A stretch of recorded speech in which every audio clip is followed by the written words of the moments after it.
Welcome to the dark side of the female psyche with Michael Tsarion. Here we will be delving deeply into those dark corners of psychology that few have the courage to acknowledge. The evil that exists within the female psyche. This series aims to offer you viable solutions, resources, and potent insights that can aid you in your rehabilitation and empowerment. But be forewarned, this is a series not for the faint of heart, nor is it for the easily triggered. Rather, it is only for those courageous women who realize the severity of the hour humanity is in. This means if you're going to listen to this series, you need to be ready to take self-ownership over your reactions and your responses. Because while women do hold the power to change the world, the state and quality of that change will invariably be influenced by how well a woman knows her own psyche, how beautiful, honorable, and dignified that woman chooses to become. If you are a woman who is choosing to willfully evolve, if you are a woman who sincerely desires to master yourself, your mind, and your behavior, then the information shared throughout this series will serve you well. Welcome back to the dark side of the female psyche. We're here with Michael Tsarion, and this episode is Daughters of Medusa. And this is an interesting one because Medusa's just been coming up a lot lately. So I'm wondering where you'd like to go with this today, Michael. Please go right ahead. Oh, thanks, Sarah. Nice to be back. Well, we've talked a lot about the anima in a particular context, of course, both phylogenetically and ontogenetically. I think maybe for one lifetime, people have heard enough about that right now with our shows. But, we've been kind of a little bit amiss with the counterpart, the animus. And I felt that we could just spend a little time to balance things out, talk about the animus, which I think is equally as interesting as any other part of Jungian theory, and also bring up a theory that we really, again, haven't touched on, which is the negative animus. The animus, of course, being the masculine principle. So we can maybe do a bit of that so that people have a more of a balanced. If we had tried to do it before, it would have been very mushy and complicated, and it would have been hard to differentiate what on earth we're talking about. People find Jung quite difficult, especially if he's not explained properly, which, I have to admit, I don't think he is explained very well by a vast majority of people.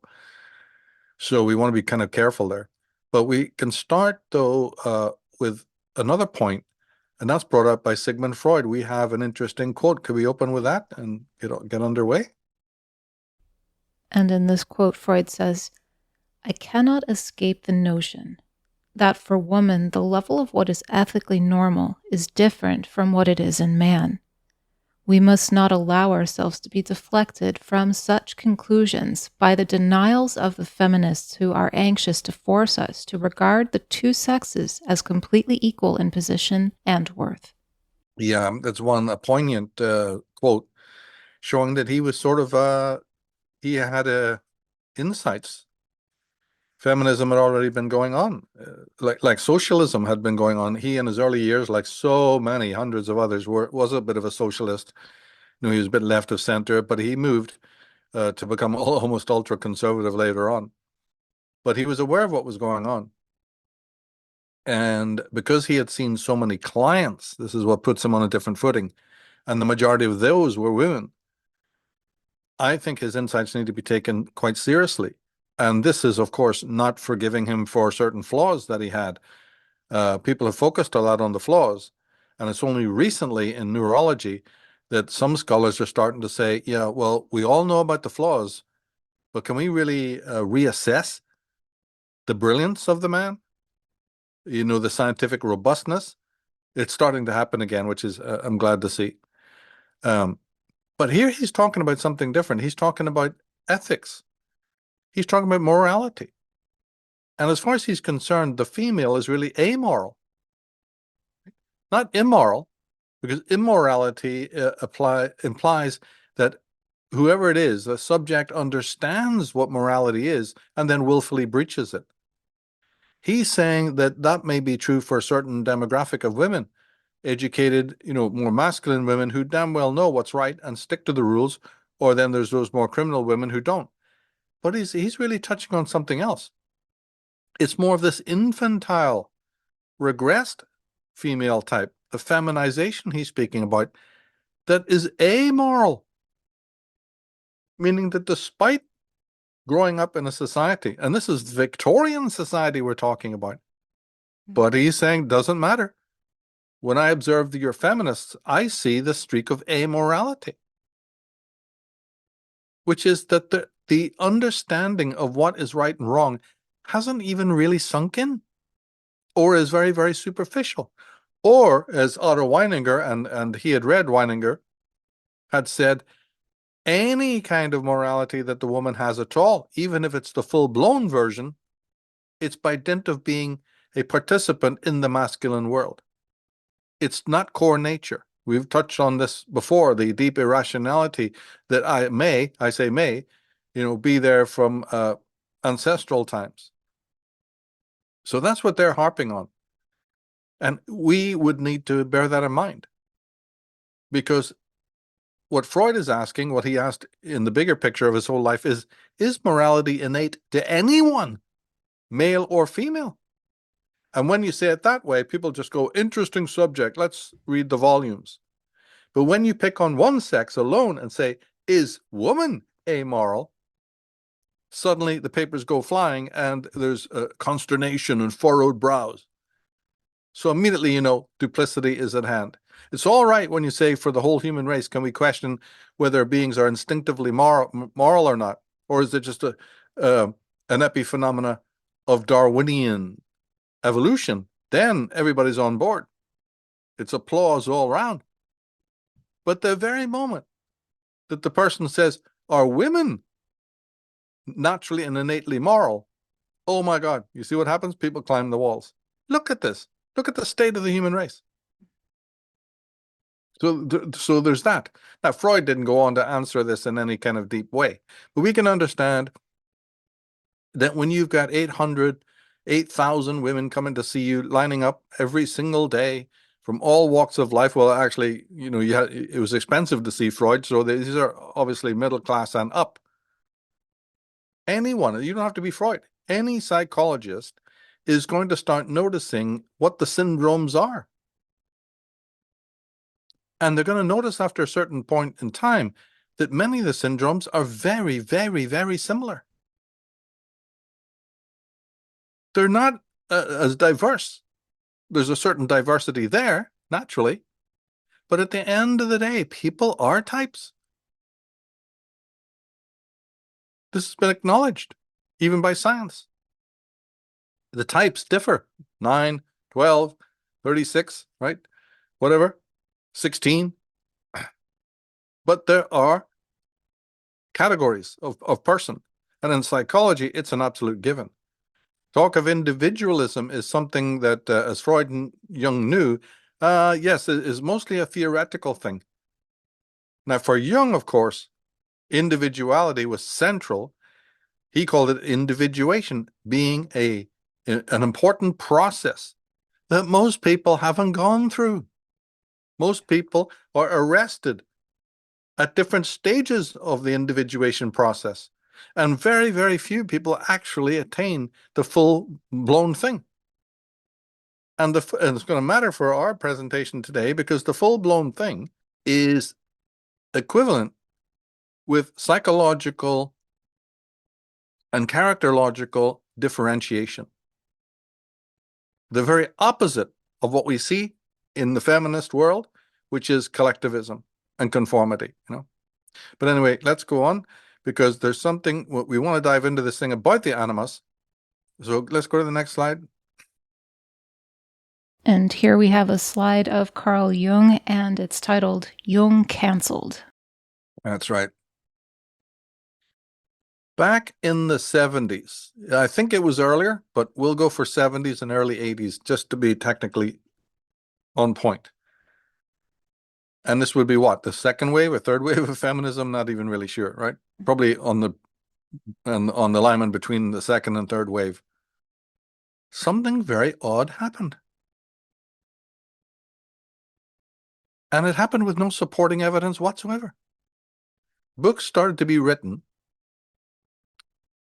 by feminists who decided one day, just decided in their writings, and of course they knew who would be reading those writings, or other women, other feminists, to decide that Jung, I'm afraid, was wrong. And he was specifically wrong when he said that the soul of a woman is masculine. It's part of his thesis that there's this contrasexuality theory, right? And it was accepted worldwide. And they rejected it. These feminist types just decided one day to say, no, we don't agree. We don't believe that. When we're dealing with a woman, we don't even care about the man. Whatever Jung said about men can still stick. We're not worried about that. We're not going to make a comment on that. But when he came to women, how did he know? Woman's soul is female. The female soul is feminine, is the right way to put it. And if there's some masculine traits in there, well, they're going to come from another non-Jungian source. We're rejecting this. Can you believe this?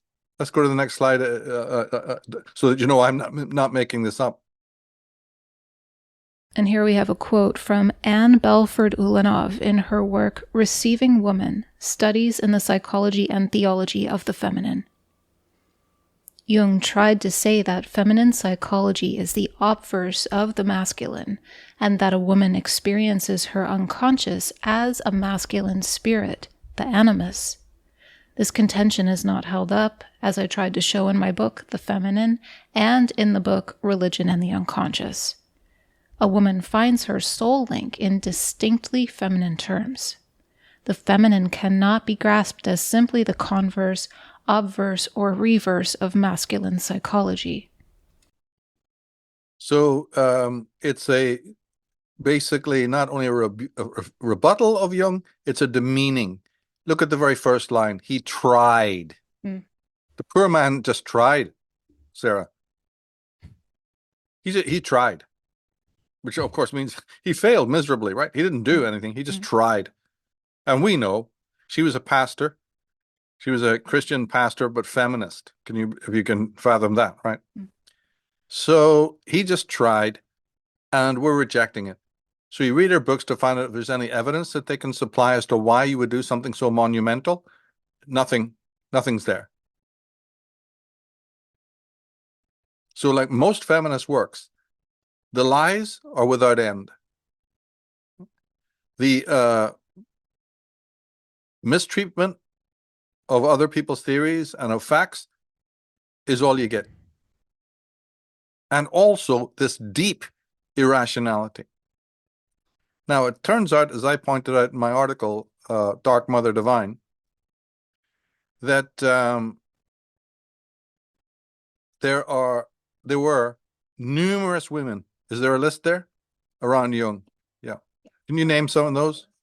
Yes, we have Emma Jung, Toni Wolff, Aniela Jaffe, Maria Louise von Franz, Mary Harding, Jalon Jacobi, Barbara Hanna, and Edith McCormick. All trained psychologists. And there's many more. These were the big wigs, right? But there's many more. Satellite. Both in the Zurich Jungian Institute and all around the man. And these women actively engaged in helping him write what he wrote and cross-referencing it. They're professionals. But here we get some later feminist who just dumps it all. Why didn't any of these professional women and the hordes of others, and then the thousands of others, that came in the following years after Jung's books were published, why did you not hear a single word against the thesis from anyone, male or female? But suddenly, I was looking, so I found it. Now, this is just the height of the irrational nonsense that you find in books on feminism. This is the height of it. This is the thing that caught my eye. But if you come from any other school, say you come from anthropology, remember we've done that before? To show how anthropologists just go, oh, don't talk to us about that goddess, matriarchal cult stuff. Oh, we'd rather not go there, please. Because it's bunk, you see? So if you come from there or you come from some other place, now look, if you're a biologist, my God, they've got to go to Congress and still they can't squeeze the truth out of these feminists. God help you if you're into biology and you're coming up against this woke group. So from any point of view, sociology, philosophy, and all the subgenres, nothing will make sense. I've complained about existentialism having fallen into the hands of the woke. But you think that's it? That's all? The whole of the education system is in their hands. Mm-hmm. The military is in their hands. They're everywhere. The justice system is in their hands, right? This is madness. This is the Alice in Wonderland's kitchen that nobody in their right mind could have ever, but that's the whole thing. The people who are behind it are not in the right mind. The ideologues behind this whole thing, women and men, have never been in their right mind, not for a long, long time. They don't know what that even is. Now, worse than that is the lady who's writing this then goes on to sort of like contradict her own self within, by the time you get to chapter 6, and she now has to deal with Jung, taking her 6 chapters to even get around, because this, what you read there was probably from the introduction. Mm. So when you schematically read her book, it takes her 6 chapters to bother to get to Jung. And when you get there, she's contradicting her own thesis, because she gives a very appropriate rundown of what Jung meant. There's no criticism. Read on. You'll see what I mean. Please. Quoting Anne Belford Ulanov, "The animus is a psychic complex that forms a bridge between a woman's conscious ego and the deeper layers of her unconsciousness. The animus performs this mediating function primarily by personifying the contents of the unconscious in images of manliness against which women measure actual men. One place we find these pictures is in our dreams. There, the animus personifies in male figures or masculine imagery, images of impulses, needs, aspirations, or fantasies associated with the masculine that usually operate in us unconsciously. In integrating the animus archetype, a woman enlarges her sexual identity to include her own way of being and behaving in the masculine manner. Thus, she finds her own style of relating aggression, ambition, and determination to the so-called traditional feminine virtues of caring and concern. Because the unconscious is comprised of personal, cultural, and archetypal layers, the animus brings up different types of pictures for conscious inspection. Foremost are those of personal conditioning derived from living experiences of the real men in a woman's life. Particularly influential are the actual men, a father, a brother, male figures of importance in earliest years before a woman's ego is securely formed.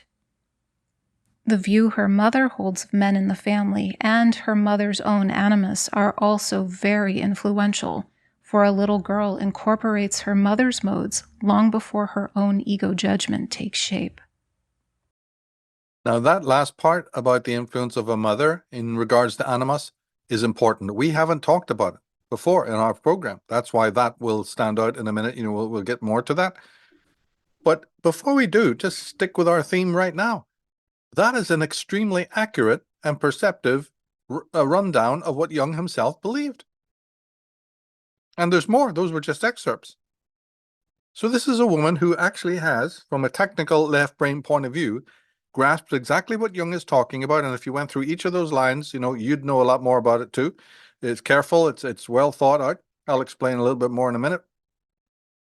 But we're just talking about this author, this feminist author. She's got it down. She knows. So then you carry on reading the chapter to find out, okay, you're going to overthrow this, aren't you? Now that you've stated the case, we always know what comes.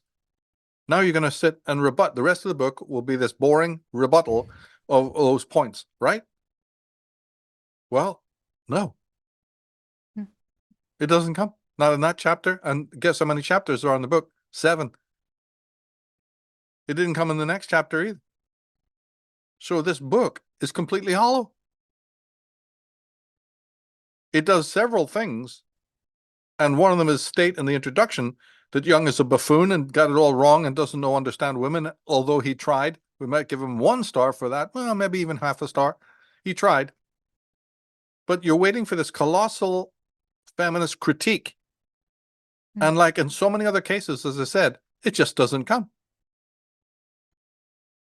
So I'm bamboozled.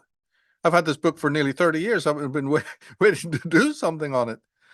You know, I'd almost forgotten when I went and found my notes. But then getting back more to the theory. She said it already there, but I can maybe say it in a little bit clearer language. Very briefly, I think we might have touched on it before. But the archetypes, well, she was right there. She says that in anybody's life, whether any woman, there are the normal male figures that one encounters, right? Fathers, grandfathers, uncles, friends, bosses, brothers, right? All of it, lovers, that get introjected at some point. But what people might have missed is this doesn't just happen ontogenetically in one person's life. This is what's been going on since the dawn of time. The introjection, right, which makes up an archetype, is something that is phylogenetic. It happens over historical time, bit by bit, bit by bit. That's what Jung's great discovery was. So it subsumes evolution. It's not against it. It runs parallel. During the process of physical evolution, there's been a psychic evolution. And the building up of these interjected images is only part of it. The very most part of it is womankind's experience in total, collectively. That's what's called the collective unconscious.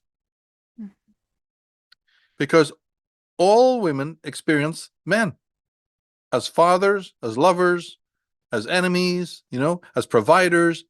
Well, all of it in total, not one woman's experience, but all women's experiences is what gets, encoded, enfolded in the unconscious, the collective unconscious. And this is a reservoir that all individual stereotypical women then have access to in their stereotypical life. Every human being, we're talking about women here though, the woman has access to this kind of Akashic record. It's not wrong to call it that. The best term for it is really objective psyche. But you can call it the collective unconscious, the great reservoir of time, the great footprint of the human movement down through the ages. And yes, it's filled with the positive experiences that women have had, all the positive, and it's also filled with all the negative. So that meant for Jung that all archetypes are bivalent. This will become important again in a minute. They're bivalent. Like Janus, they have 2 faces. So then a big question would arise, then which will it be, right? Which will possess a human being? Which one will we interact with? Which one shows up, so to speak? And we'll get to that because I think it's one of the most important things in Jung and also what explains a lot of things, for our society. But let's move on. Commentary from you, Michael. The animus image is essential if one is to assert their will on the world and take control over situations. It is the means by which most obstacles are overcome and by which we engage with the many challenges of life. It helps us to give orders and to carry out instructions.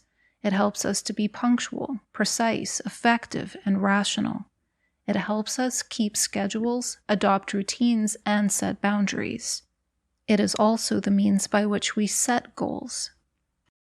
Oh yeah, ambition, all of that kind of thing, setting goals. And isn't that the same for women? when they have a child, isn't scheduling important? When to feed that child? When to put it to bed? When to be punctual? And more than half the things we mentioned enter into a woman's life from day one. And if a woman is to breach any of those things, what kind of puff pastry is she going to be if she's not on time? Just look at women with their basketballs and hockey sticks. I mean, come on. The masculine principle is very much there. So when Jung says that the soul of a woman is masculine, is it really that much of a leap? Why would feminists even pick on that unless they have their own agenda? Because one simple sophomoric observation of young girls shows them to be incredibly masculine by nature. Because I said, if they weren't, that'd be the end of it. Now, of course, we know there's grades of it because you have a thing called parents. And those parents are going to decide how much masculinity a girl shows because they themselves may have something, flawed in their typology, which of course will be passed on.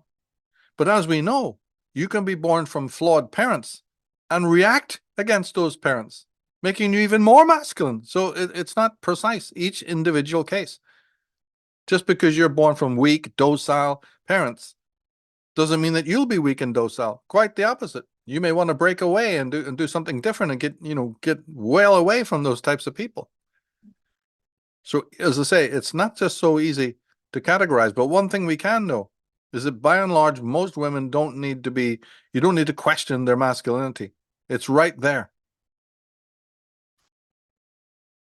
It's right there. Let's go on. Continuing with commentary from Michael.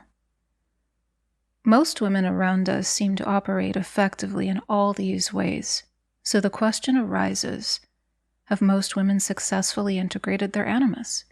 Or is it merely a matter of mimicry and parody?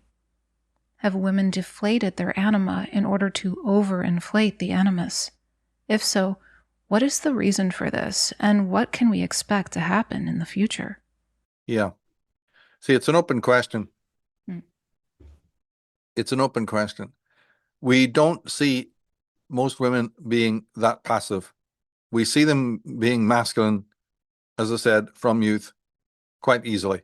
And then when it comes to the corporate types or any of these ambitious, super ambitious types, when they give you statistics that now about, how women are maxed out in law faculties and in classes of all kinds, where there used to be very, very low numbers, all of this, psychology departments, whatever, I mean, obviously that can't happen if women are just dribbles and passive.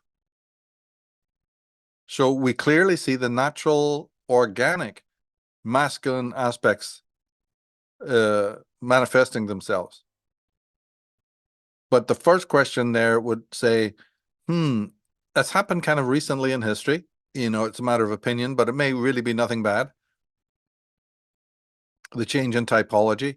It may be just something that happens with the zeitgeist, and then, it can change again tomorrow. But I asked a question there, and which is based again on this quasi-Jungian, quasi-psychological viewpoint. A psychologist is observing the balance, always, always, always, in a client or in society. When you see one proclivity, this is as old as Aristotle, and it's just as valid now as it was back then. When you see one proclivity seeming to manifest at the cost of another, then you put up a warning sign. So is it the overinflation? Because overinflation is not good. That's not balance. And then a question is, look, if it is overinflation, well, then just by the simple mechanistic idea of everything has a purpose. We're talking about somebody who's never even knows how to spell the word psychology. Just common or garden person goes, I do know one thing about life. Everybody needs a reason to do what they do, pleasure or pain, the most mundane. All right. So if you see something colossal taking place, then you say, this overinflation, which means then the demotion of the feminine qualities, why is that suddenly happening? Now, this we have looked at in other programs. Is there a move for conquest? And then the person who's involved in that looks for certain tools. And we can always predict what those tools are. We've just spelled them out. So now the animus is going to become very important. So what is the feminist doing? Denying that the masculine principle matters intensely to the woman's soul. When all around you, you can clearly see that it matters enormously and is the vehicle by which most of the gains that you see women achieving right now, it's through this principle that they're doing it. So as I said, the feminist is already not consistent. Her writings are not consistent. Let's go on. And we're back to Anne Belford Ulanov and her work, Receiving Woman, Studies in the Psychology and Theology of the Feminine. Jung talks of the animus as psychopomp, a mediator that conducts unconscious content to consciousness and thus helps the ego to discriminate regarding unconscious content that are to be integrated. Yeah. So again, the question arises, then why deny it as being part of the female soul? If somebody comes along and tells you this, you have to have a very, very, very, very good reason for denying it. And we know that their very, very, very good reason is because they're necrophilous. Mm. They're throwing out the psychopomp that is the bridge between the two hemispheres of conscious and unconscious because it's described as masculine, which, of course, in their mind is / male. Right. Yeah. Yeah. I think we can see the flaw here. I think we can see the elephant in the room. So a great scientist's work, right? They love throwing paint on beautiful pictures and tearing down statues. Isn't this the same thing? Yeah. Do you realize that when some girl in college is reading this book and they look over to the shelf and see those 50 volumes of Jung, how wonderful it feels to know I can trash the lot? And with it, probably, you don't know how many other works. The whole Jungian enterprise can just be bracketed and thrown out. What a relief. Another white European, male and pale, nothing to say. These manifestos have been written, just like Karl Marx's Jive was written, right? So there's an industry out there. Just because the term masculine is, the Latin animus, the inflection is, it's denied as part of the female soul. Not a sane person on the planet Earth would even think that way. Because that is the only reason. I told you I couldn't find any other reason. That is the reason why it's thrown out. They're cancel culture.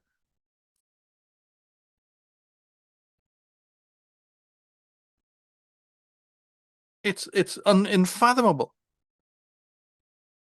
If the psychopomp had been sort of Mercury, an androgyne or an animal totem, do you think they would have done this? Many times in Egyptian lore, the psychopomp is animal. And in other traditions as well. Oh, yes. Do you think they would have focused on it then or given it a single moment of thought? Absolutely not. It would have been accepted wholeheartedly. Even if it was a child, puer aeternus, they call it. It would have been accepted. But because it is described as masculine, which means in their mind male, typology and stereotype are fused together. That's it. That was all it was, to throw muck at it, as it always is. And this extraordinarily elegant and perceptive theory gets thrown out. Are you going to let people like that loose in academia? It's happened already. Yeah. Do you know the damage? Attila the Hun couldn't do more damage. The burning of the Library of Alexandria is like a footnote to this. With the women running wild. That's why this is called Daughters of Medusa. You don't even know what's coming along the line. What's already been, the fuse has been lit on. But let's go on, please. Continuing with Anne Belford Ulanov, this time on the negative animus. Emotional possession takes familiar forms to most of us. We feel invaded by an emotion-laden energy that dominates our behavior. We run roughshod over other persons' conversations. We must drive our point home even if we have to harangue our listener to do so. Or, full of outrage at our husband's criticism, we leap into argument prosecuting his past failures and his general unfairness. Or, flooded by waves of hurt and disbelief at the obtuseness of our lover's questions about our past, we sink into a stunned silence that covers our steely refusal to answer. Or tensely alert to defend our dearly held position, we scan our teacher with sullen eyes, waiting to pounce at any sign of a view we may find disagreeable or at variance with ours in any way. When the argument is joined, we know no bounds. We run wildly ahead, reckless of the welfare of others. Unable to restrain ourselves, we drop our bombs. We goad others with shrill tones. We enrage them with a passive resistance seething with unvoiced reproach. We exhaust their patience so that finally they must throw up their hands in disgust. We are completely out of reach. Their resultant dismissal of us only confirms us in our frenzied isolation. We feel misunderstood. We are misunderstood. We misunderstand. We are hurt. Above all, we are spent, as if tossed by a great windstorm that has rushed through us and between us and the others. We feel thrown down, uprooted, bruised. That was an eloquent description of a woman or women who are possessed by a negative animus. Mm-hmm. But this is a feminist who in the 1980s couldn't see that this is exactly what's going on in the world around her. The world of which she approves. The woman's world of which she approves. Because all they can see is the masculine and male oppression. Isn't that phenomenal? This is from their books. Remember how many times have I said in my career, go to their works. Go to their works. You don't need to come at them from the outside. That's a loser's game. The very description that you just read comes from a leading feminist. And the pathology and the psychosis is as clear as it is ever going to be.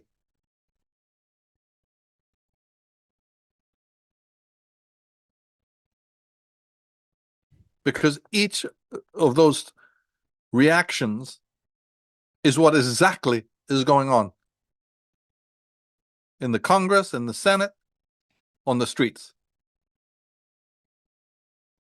In every room, in every dining room, in every parlor. Look at what happened with COVID. Yeah. But it's also happening in every heart. Just you watch your TikToks and prove me wrong. Because when you pull the plug, as we've been trying to say in many of these programs now, when you pull the plug on the archetypes, there's no turning back. That kind of imbalance is really something very severe. And it's the province of psychology, really and only psychology, that's going to sort it out. And you know, the top neurologists are now bowing to that. The top neurologists. People like Mark Solms, people like Ian McGilchrist and others, they're accepting this.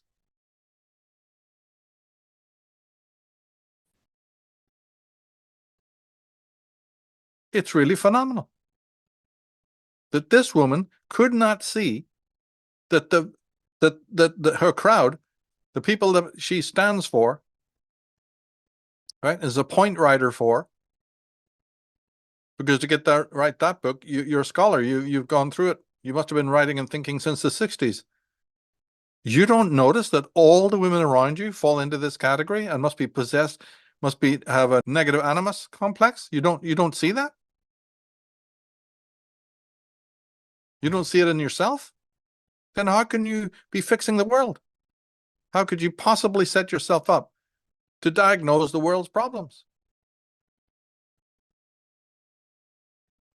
The only way you could do it is if you think of the world being as irrational as you are, and you just won't be noticed. As I said, the Alice in Wonderland's kitchen. And you know something? That's right. Where's the pushback ever been? I'm always blaming men for their complicity in what's been going on for the last hundreds of years since the first wave of feminism. Let's go on. Commentary from Michael. Ancestrally speaking, at the same time women were exalted and revered, men's strength, endurance, and overall physical capacity was also recognized. Women were compelled to acknowledge man's power. For many women, this was not a cause for celebration. They knew that nature had made them the weaker sex. A deep sense of rivalry and animosity took root. This is the origin of the negative animus. Remember we said, in order to understand something that might be problematic on the ontogenetic or individual level, hey, you just move over to the phylogenetic and check there. This is a perfect example. Now, she doesn't, this author we're talking about didn't bother doing any of that, right? This shifting of perspective is rarely done. We've been doing it all the way through our program, and that's why it reveals so many great truths. Most of them are even beyond anyone writing today on these subjects. Even some of those excellent works out there, they're nowhere near this. They're barely off the normal journalistic level. Yeah. But this is the proof. Because when we talked about this extraordinary phenomena that's been going on for, possibly even as much as 10,000 years of this goddess worship, goes way back into the Neolithic and even, before, arguably, in one form or another, right? But the thing is that don't forget reality itself. There's the human mind, there's what it does, there's its projections, there's its fallacies, there's its mysteria. But there's also then the hard, practical, observational facts that cannot be denied.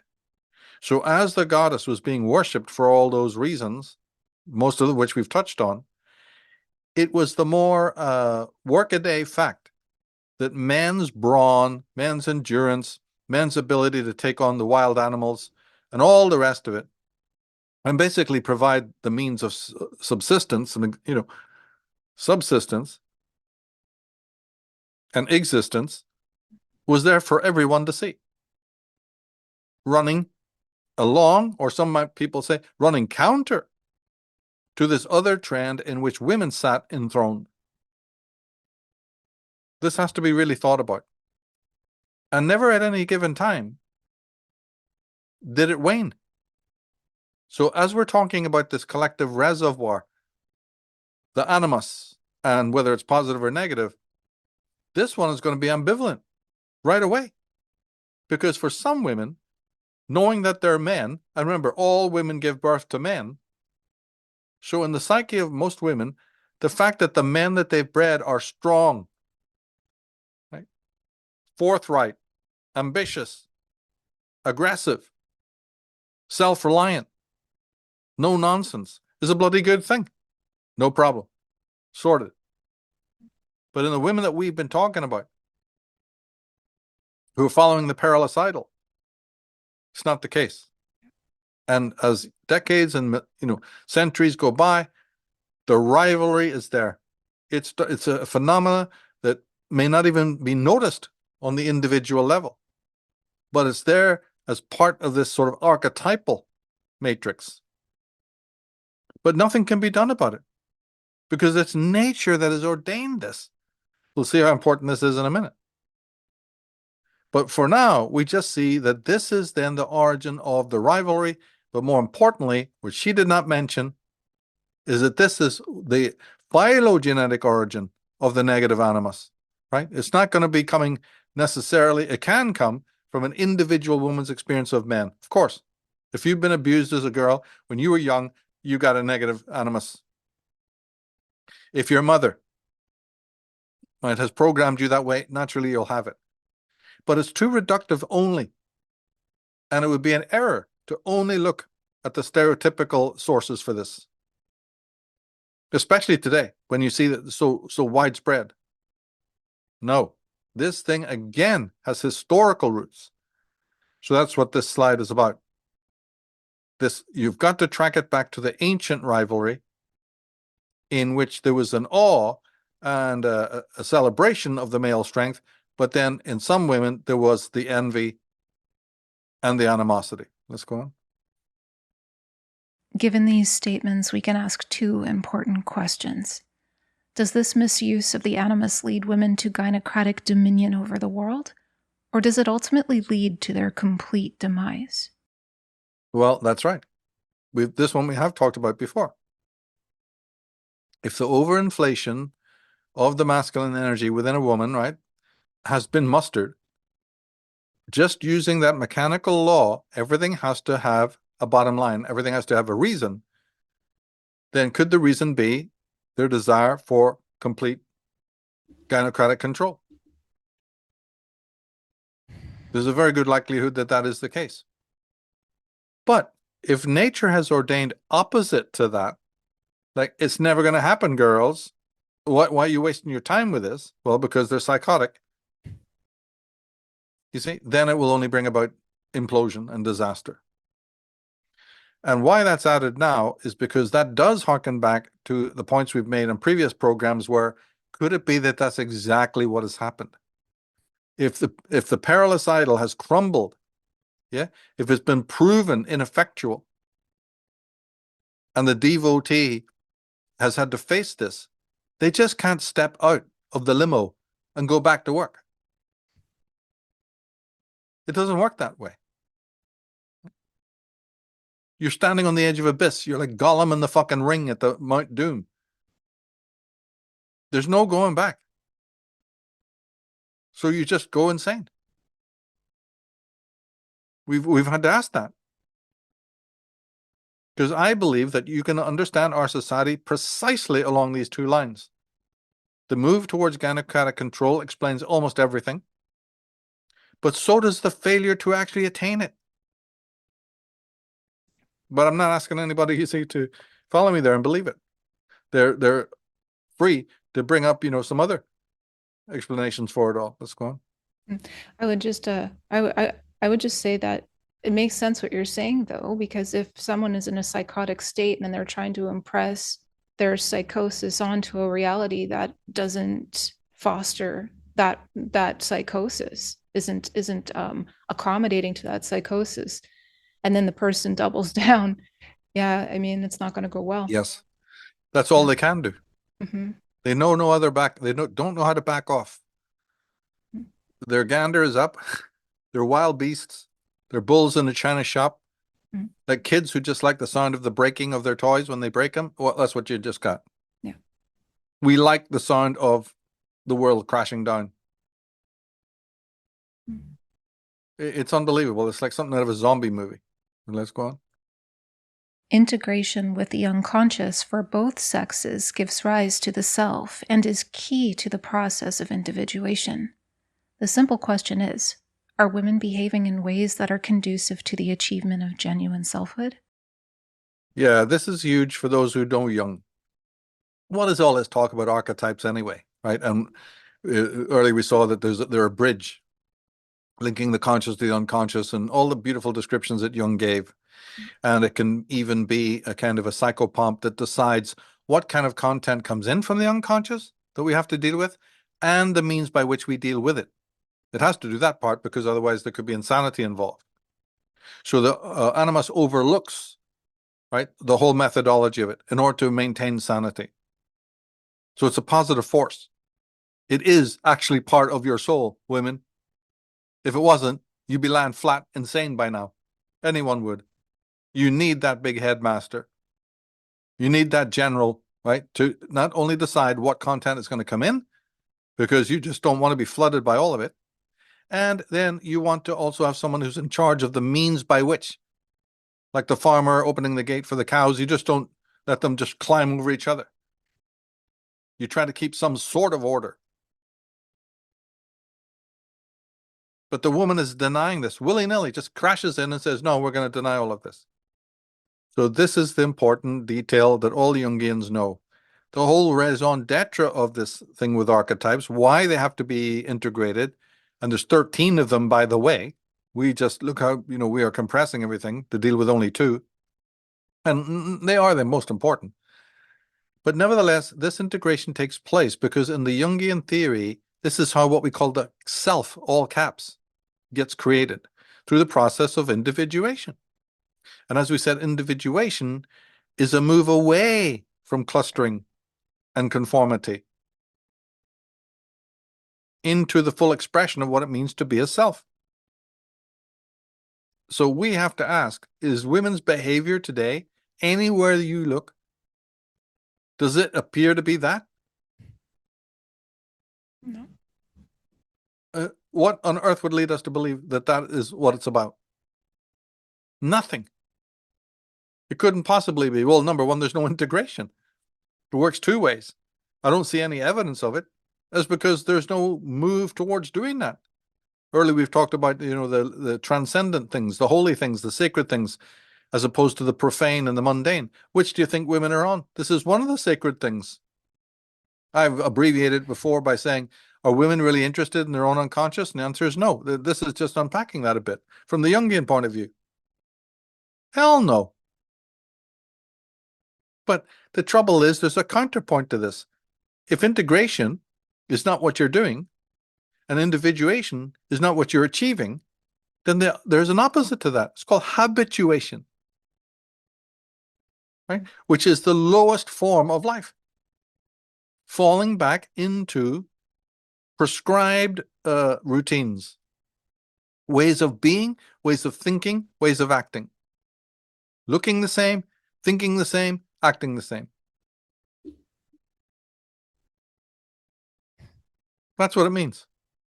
And this is the background story of why women do what they do. Why they claim to be in favor of equality. Yeah, equality in misery. Or non-offensive. Right? Or accommodating, or whatever the words they put on it. It's because they don't want to stand out as individuals. There's something about that irks them on a very deep level. Not all, but most.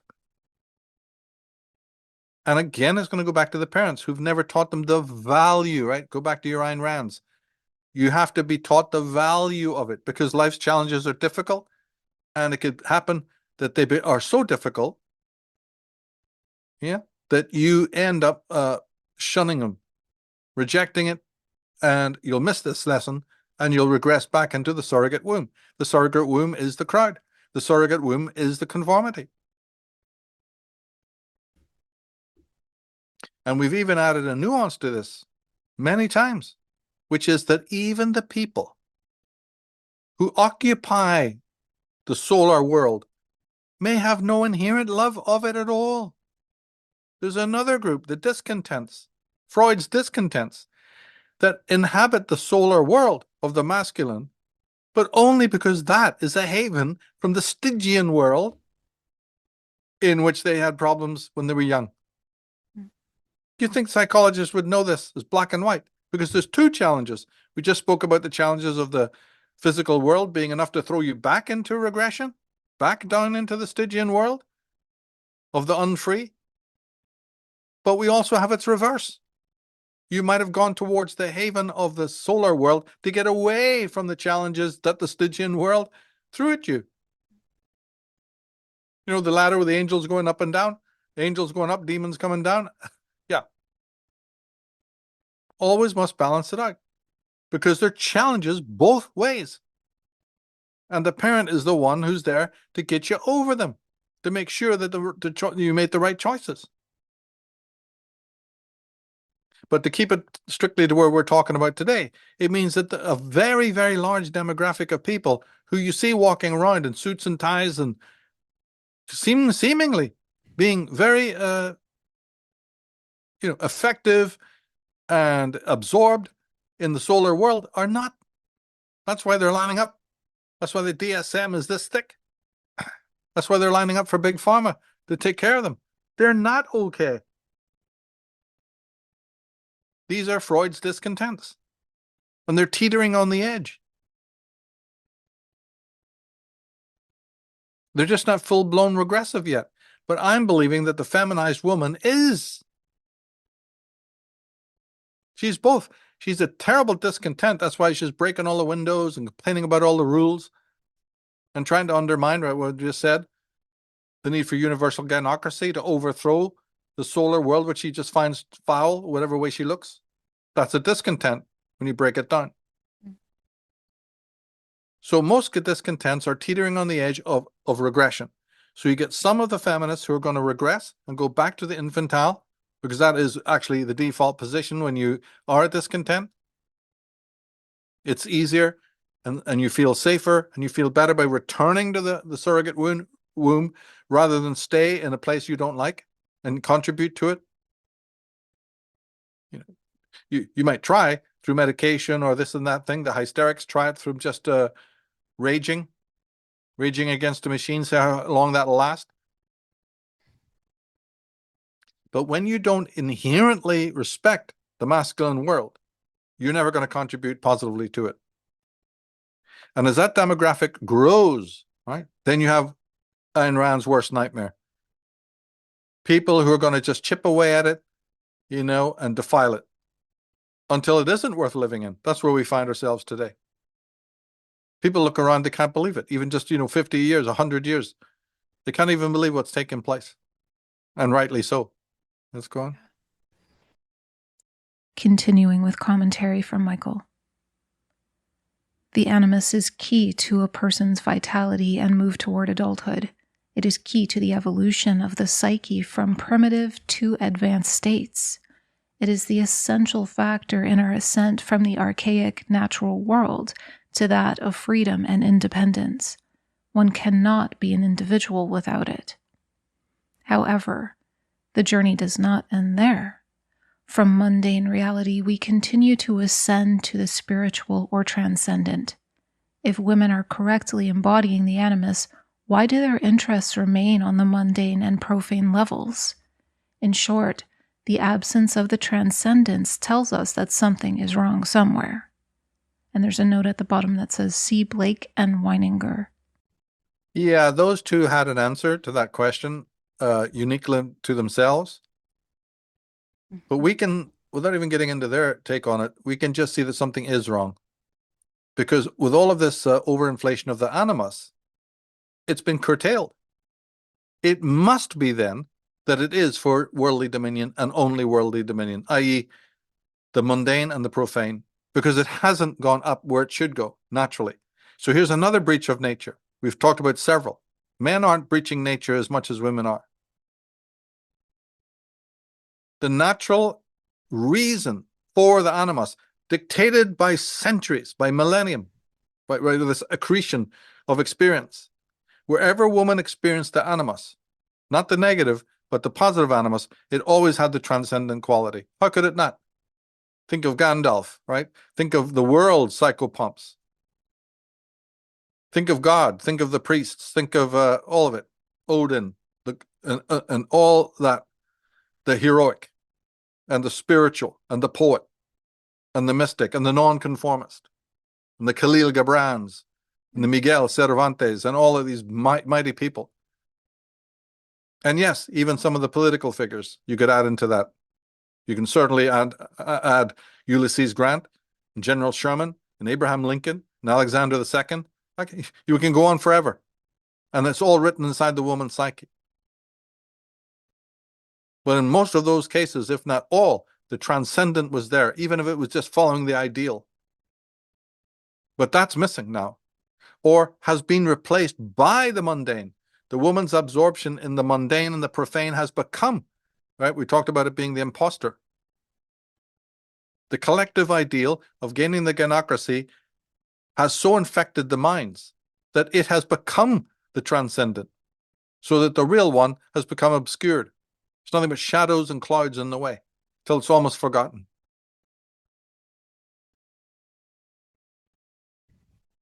Are these mothers reading their C.S. Lewis's and J.R.R. Tolkien's and Owen Barfield's to their children? Hell no.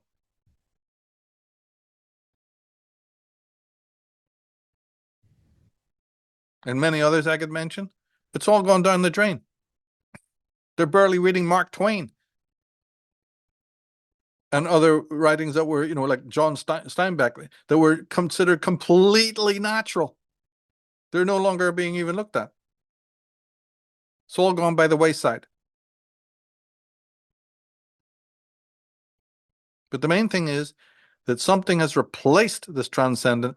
Therefore, you know that animus is definitely being used. You cannot say that it's not. That wouldn't be a right thesis. No, it is being used.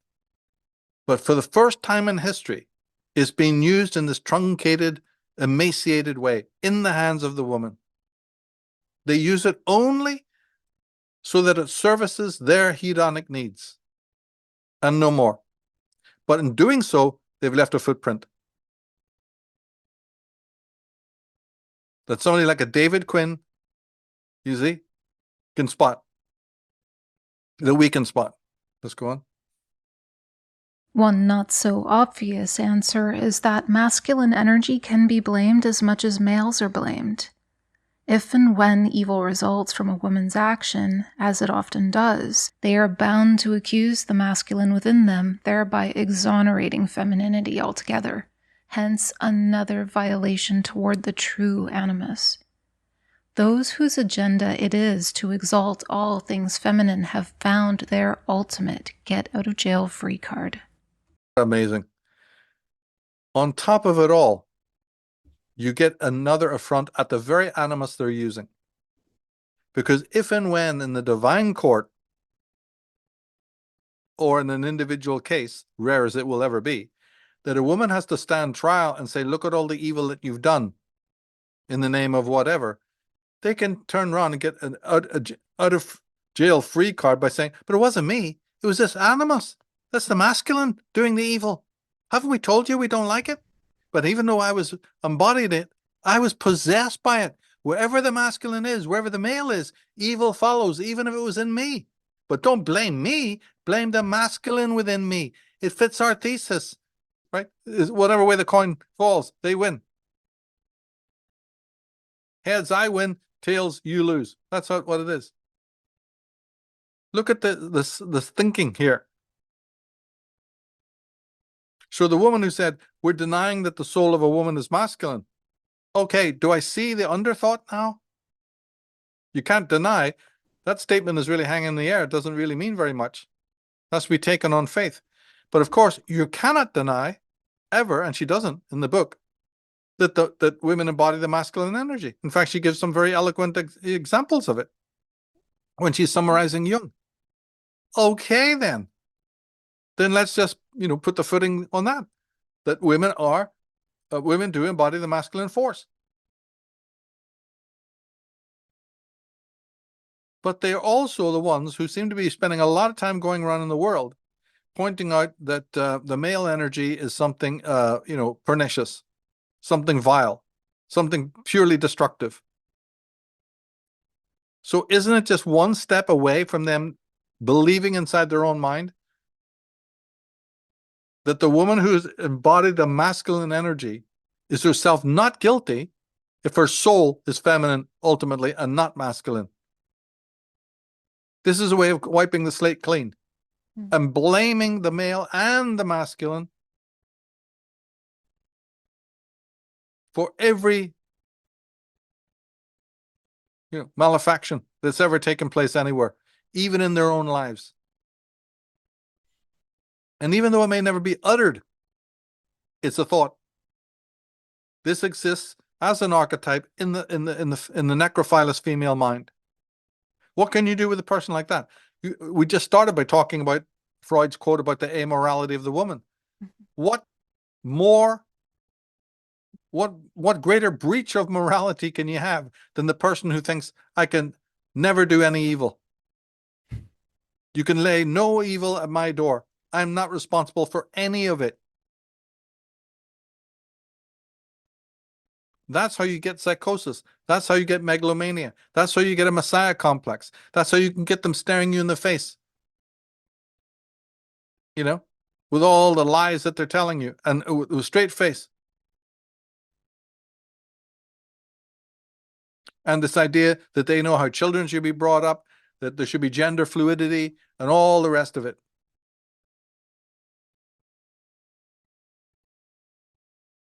This is the breakdown. This is the archetypal breakdown. Let's go on. For women, the transcendent has been reduced to a profane level. What they consider right and true is now strictly a matter of consensus and herd think. If an idea is not collectively approved, it ceases to be of any importance. In fact, it becomes a hindrance or obscenity. Compensation. We cannot forget the cardinal rule when it comes to the nature of the psyche. As Jung himself repeatedly warned, the psyche is compensatory. The form unconscious content takes is based on the disposition or attitude of the conscious ego engaging with it. Now, this is of supreme importance. We talked about it earlier that we get here. What really constitutes a positive from a negative archetype? Here we were talking about the animus. That you won't be able to explain it. Not wholly. If you just deal with the stereotypical level, oh, the girl only knew bad men. No, girls don't only know bad men. They know very positive men as well. And they have their pop star favorites as well. So no, that's not going to cut it. It's partly true. And then we threw in the phylogenetic. Yeah, that's true too. But at the end of the day, how do the two connect? You will never, ever answer it properly unless you take on board this absolutely fundamental Jungian point. That anything and everything that constitutes the content of the unconscious, its disposition, its appearance to you, how it shows up, is entirely articulated to your conscious attitude and disposition. Right? The face that peers into the darkness of the unconscious determines how that unconscious and its content will appear. So it turns out, after all, that morals, virtue, and ethics are supreme. Because you might as well not bother having an unconscious if you're looking into it as an immoral being. This is why Jung is great. He was a moralist. All the way, inside out, upside down. And at the end of the day, so is Freud. It's sometimes hard to dig and find this, but it's there. You know, the proof of it. And it has a total bearing on everything we're talking about. We're going back to that first quote. Because your engagement with the unconscious is as important as your engagement with the physical world outside you, because the things are not disconnected. Those two realms, as any competent psychologist knows, are articulated. Remember, Jung said, what I do not process inside my mind turns up outside me as karma, as fate. Yeah. So the external world and the unconscious have a symbiosis that still most people today, most academics in the world have not accepted, not understood, not taken seriously. So the objective psyche, which is inside your mind, is in one sense as detached and foreign to you as the external world outside you are, even though you call it, it's my psyche, in a way that has to be put in quotes. It's the collective psyche. It's the objective psyche. And it has principles and qualities that are quite alien in its own way. You don't know really what is there, and you never will, because your own face peering into the mirror of the unconscious determines what that mirror shows up. You determine the content of your own being. This is a phenomenal law.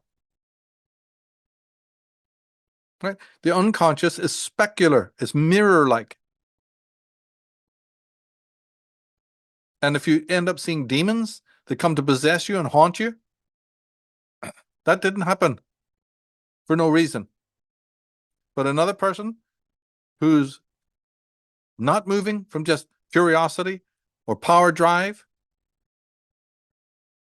you see, or any other negative position, yeah, they'll see something very, very different, something very, very spiritual and holy.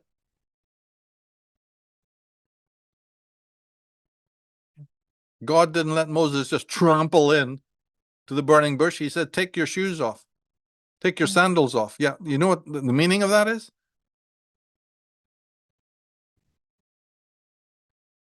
So the disposition, the comportment by which you yourself approach the divine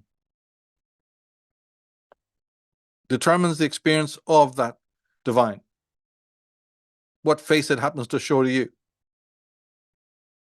So back to the simple point. If you're not moral, then don't bother looking into the unconscious. Don't be talking about animas and animuses and presuming to know anything about it.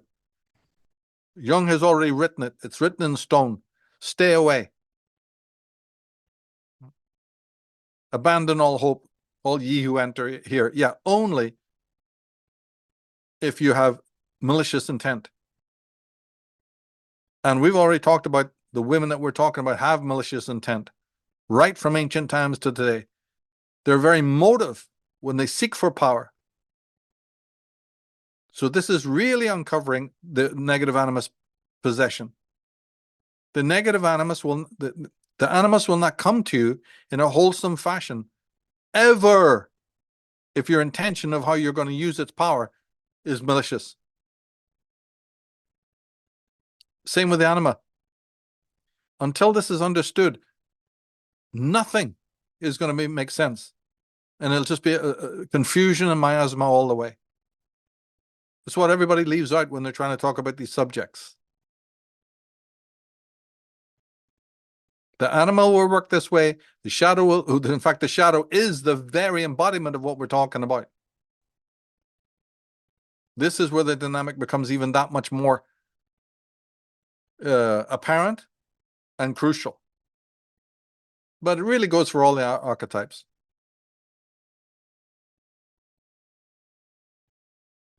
So the woman who is looking, as we said, grasps the masculine power. What is the hand that reaches out?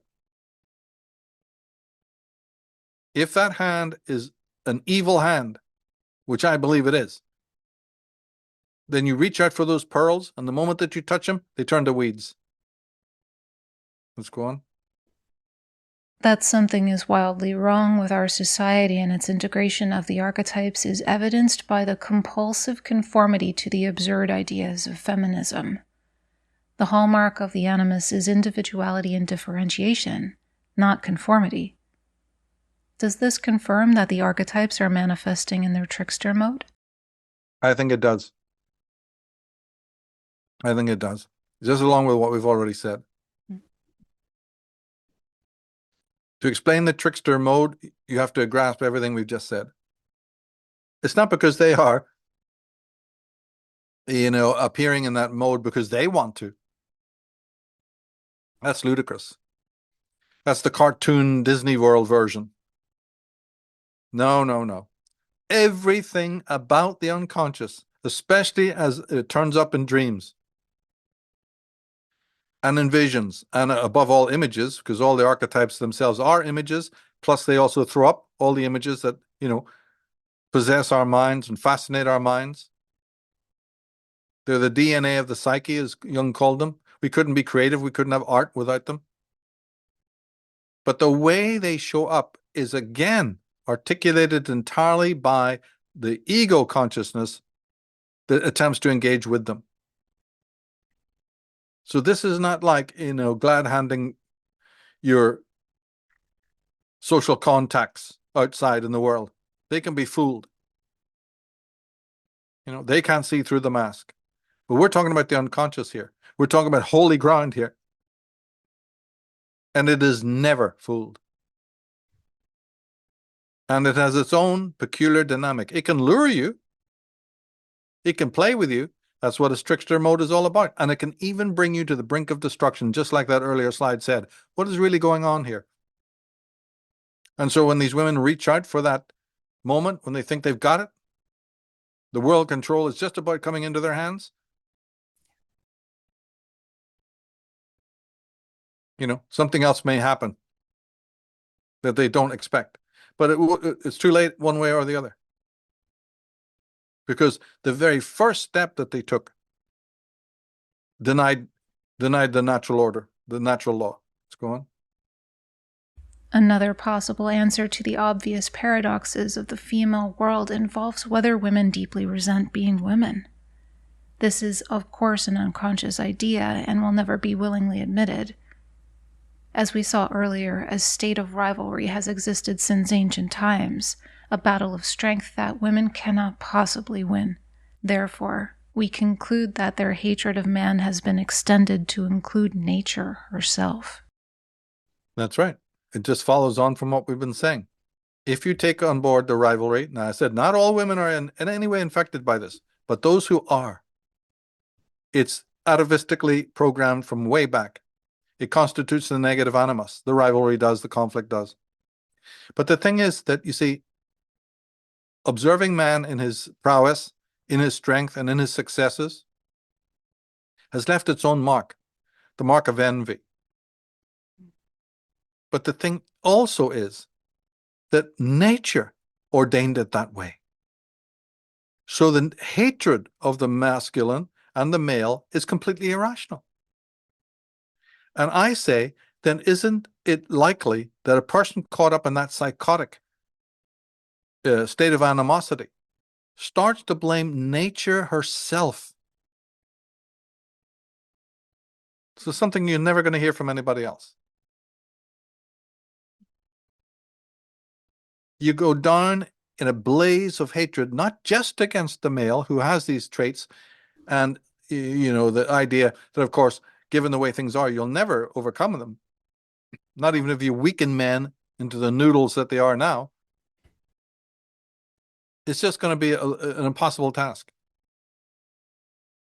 I believe the pathology is extended into an actual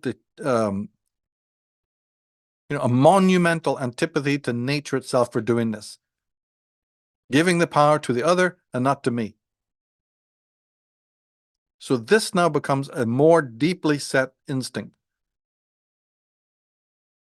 But what was the formula we just said a few minutes ago? If you're infected by anything, even a quarter as bad as what I've just said now, your unconscious is not going to be a friend. Add what I've just said now.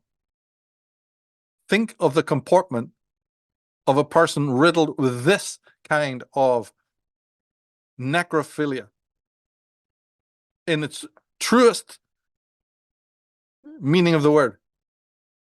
Hatred of life, hatred of nature, hatred of the living.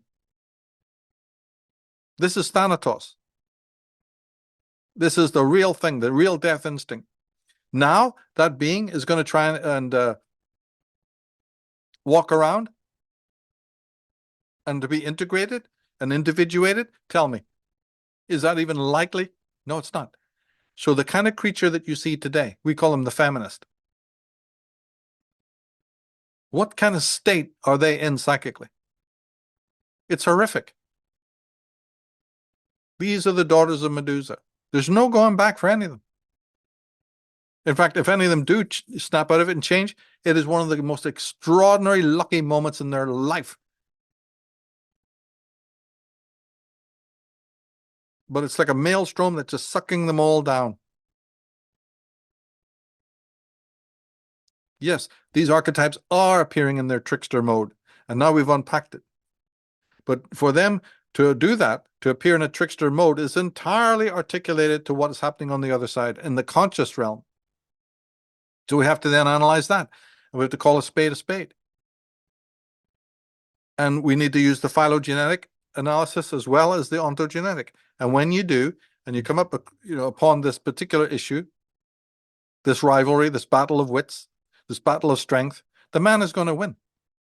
He already has. It's not even debatable. But the necrophilous consciousness, you see, that envies it rather than admires it, that being is setting up. They're walking into traps. Because this will cause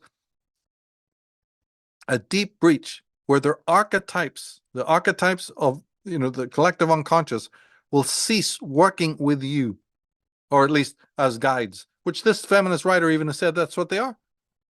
They guard the portal. They have an enormously important function in terms of the psyche, all important. There can be no sanity without them. She admitted that in her own writings, but doesn't see that most of the women around her are breaching it in the most severe way. She couldn't see that. This book just rambles on, the usual feminist guff. Yeah, that's what happens. That's the myopia that you expect from the patient. These are not all Emily Brontes walking around, right? These are mutilated souls without a core. So the anima and the animus, these archetypes, have herded them all into particular corners, and we know where to get you. We know where to find you now. And one by one, the threads of sanity are severed. You want collectivity, right? You want the big morass. You want the big cauldron. You'll get a fucking wooden spoon. Yep. Go ahead. You want your surrogate wombs, but you don't want us. You made that clear enough because you have disobeyed the law. In fact, you're trying to attack the reputation of the man who taught you the law. You're out to defame him and disparage him and of course you're going to do that, because the mess you've made of your souls drives you back to the very doctrines, right? The very grimoires in which the truth of what you've done is written, and you burn them so that nobody can know the crime. Too late. Can't be done. Don't try to raid the files and burn up, right, the insights of the great minds who saw this coming, saw this travesty coming, so that you could say, we didn't do anything. There's no such theory there. Oh, yes, there is. Oh, yes, there is. And you are the walking exemplars of it.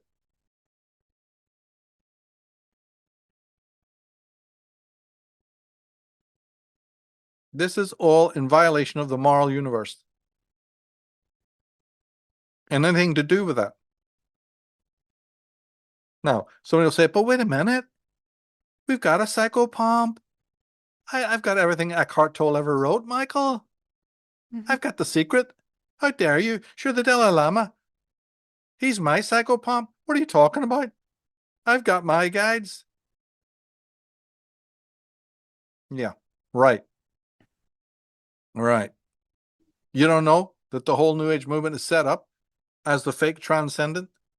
Because as we've talked to you and I before, as the corporate woman began her career, side by side with that, almost to the day, the New Age or spiritualist movement, in larger quotes, the spiritualist movement began. We needed our smoke break. We need to step out the back door, because this parody, I mentioned that word earlier, this mimicry, right? This misuse of the animus that we're going to need to get us over the short-term humps is exhausting. It's not really conducive to who we really are. We want the witchy poo stuff. That's far more where we used to be. Mm-hmm. But we've got to bring it back in a kind of sanitized way that's accepted. So get your Fifth Avenue rich bitches, right? The Barbara Marx Hubbards and all these Marilyn Fergusons and what's this fucking creature, this Carolyn Miss, and all the rest of them, and this Oprah, and this Rhonda Byrne, and hundreds of those, even before her, they've had them. Woman after woman after woman, to cause this stealing from a much more ancient Hermetic tradition. What the fuck? We'll just tear that up and use it as we feel like it, making a horror story of it, right? But that's where we go to get our refresher. That's where we go to get our atavistic, it's a lay-by. Mm. Same old, but it's a little bit decorated. Nobody will ever, understand it. They'll think it's extremely holy. Bring in a lot of these Eastern dudes with turbans. Hey, maybe even a lot of the men will fall for it too. They'll go along with this. It's worked.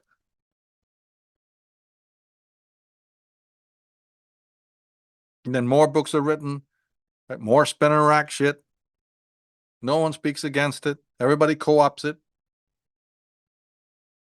Because we get entrained, right? We get entrained with whatever the zeitgeist is happening. This is why I talk endlessly about things that bore people to death, like existentialism and idealism and, what have you, to try and bring some sort of antidote to this for a desperate soul who knows it's all shit. And there are such people. There's people who've escaped this. There's people who've actually escaped this. Can you believe that? The deep feminization of it. But they feel lost then. They go, okay, well, I've given all my life and attention to this. What do I do now? Is there any other slides there? Oh, we have a recap, and then there's one more slide after that with commentary from you.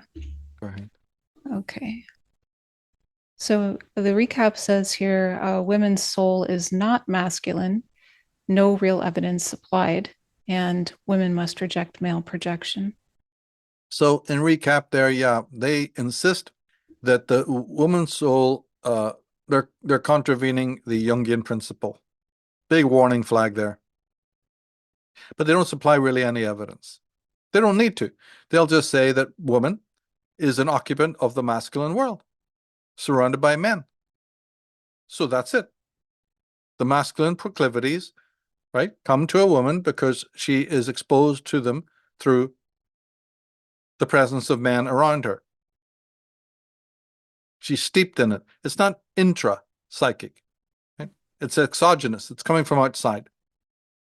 I mean, this is just total nonsense. Now, they add a point that I left till now. We didn't speak about it earlier so that things wouldn't get cluttered. One of the major themes of writings from the 70s through the 80s of feminist books is this advice that's given to readers, to women: stop accepting male projections because these too are violent and the cause of a lot of disturbance. So you just don't accept male projection anymore. It's all nasty. Now I say, right. Before we ask, can this even be done? What is this sex that lives on projecting onto men? Remember this hatred of Donald Trump in the last few years? Kind of hard to forget. Yeah, what is that if not projection? Projection is the engine of the woke, of the snowflake, of the millennial, of the social justice warrior. But suddenly, right, 30 years ago, they come up with a brilliant idea. Stop receiving male projections. I already told you their books are full of nonsense. How did it get published? How did it get peer reviewed? There is no group of people more likely to project with such vehemence as this group on everything and anything.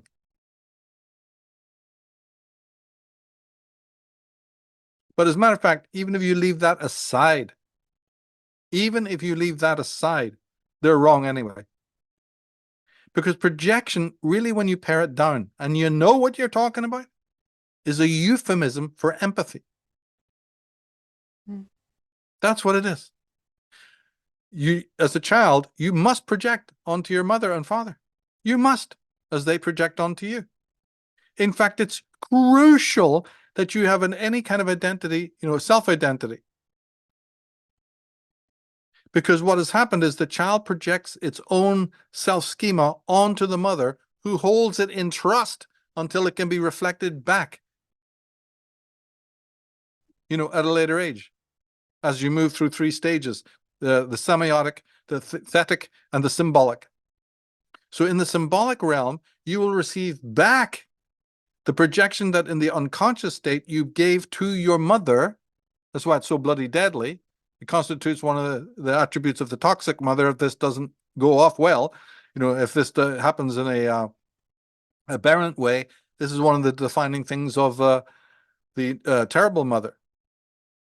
But when all is going well, the mother holds in trust the projection of the child and delivers it back non-verbally. That's her job. She is the temporary holder, the temporary mirror, right? Who holds in safekeeping her child's identity. None of this will ever be told to you. Nobody gives a damn about any of this psychology, but this is how it works. This is called exchange, the great exchange.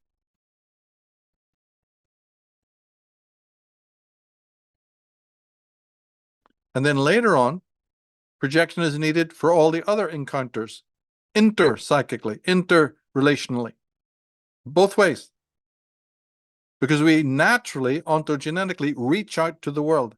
That's why the infant can do this, and that's why adults do it later on. There's no interactivity without it. There's no sanity without it.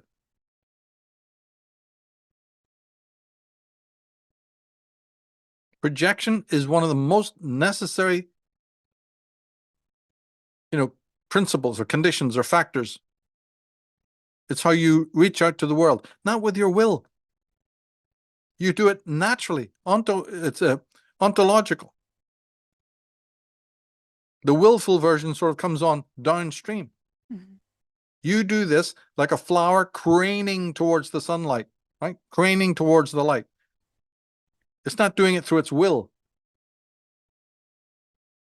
And neither are we. And so the ability to reach out, and as we've talked about also, its end result is the I-thou connection. Actually, that's what it's really all about. It's the beginning stages of that. The reciprocity by which we really come to full discovery. Earlier we talked about individuation. There can't even be a hope of that. That word wouldn't even exist without projection. Now, projection has been so demonized, and people talk about it mostly in the negative. So, of course, the public, when they hear that word, they only think in terms of the negative, and the feminists haven't helped. Mm. In fact, they're infected entirely by the negative. But you can make nonsense of it in seconds, since they are themselves the most projected people, right? They project all the time onto that which they don't like. And that's almost everything. So how can they get away with this? You see, it just shows the derangement of these writers. But let's go on. To downplay the role of the animus in the female's psyche is itself a sign of psychic derangement in a woman. Once we accept Jung's contrasexual scheme, we see that a young girl's own animus, or sense of masculinity, is conditioned as much by her mother as by her father, perhaps even more so. Yeah, I thought this would be an interesting one to end on because, my goodness, if you embody any of the stuff that these feminist writers write about, then it's likely that you're going to miss this. Because the animus is not only interjected from the males around her, which these people usually focus on as exclusive. And what a terrible mistake that is. Long before a father's presence is even known to the child or to a daughter, let's say, in this instance, right? He's just a shadowy figure out there. Everything is seen through the eyes of the mother. So as a matter of fact, the first animus experience is via the mother. We've talked about this before, way, way back. That for a child, the mother is the masculine principle. Remember we talked about this? Yeah. Phallic is the term we used because that's exactly correct. But these feminists have airbrushed all of that. They don't want to talk about the phallic mother and anything to do with that. And I recommend that people go back and watch our series, to get up on that. But here it appears as well in a slightly different way. Yes, there's going to be male figures around the child, for sure.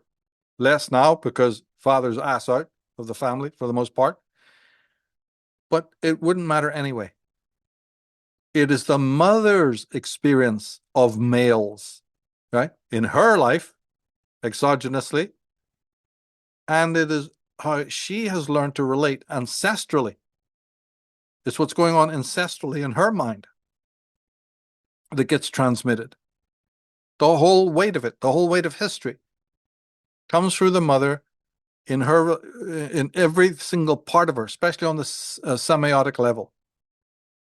But even later on, in the symbolic level, what stories is she writing? What comments is she making when males appear on TV or in her life or around or in storybooks? You know, what poets is she reading? What programming is actually going on? When she recounts her youth, you know, and talks about her history to a child, what's she saying? How is she framing it? Is she stepping with care? Or is just vomiting out all this fucking hatred and victimhood?